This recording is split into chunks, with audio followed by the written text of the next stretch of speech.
বিচার বিভাগের জন্য পৃথক সচিবালয় প্রতিষ্ঠার হাইকোর্টের রায় চূড়ান্ত নয়। সুপ্রিম কোর্টে আপিল নিষ্পত্তির মধ্য দিয়ে বিষয়টি নিষ্পত্তি হবে বলে জানিয়েছেন attorney general barrister Ruhul Quddus Kajal. সকালে ঝিনাইদহের কোটচাঁদপুরে সুধীজনদের সাথে মতবিনিময় শেষে সাংবাদিকদের প্রশ্নের জবাবে তিনি একথা বলেন। জানান, বিচার বিভাগের স্বাধীনতা সুনিশ্চিত করার জন্য যা যা করা দরকার তাই করবে সরকার।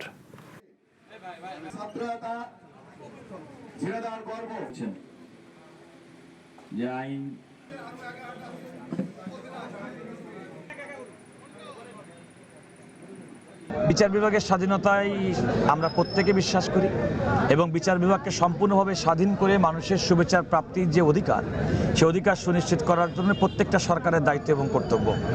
বর্তমান যে নতুন সরকার বাংলাদেশের রাষ্ট্র ক্ষমতার দায়িত্বে আছেন, তারাও কিন্তু একইভাবে বলছেন তারা বিচার বিভাগের স্বাধীনতায় সম্পূর্ণভাবে আস্থাশীল এবং তারা সেটা করবেন।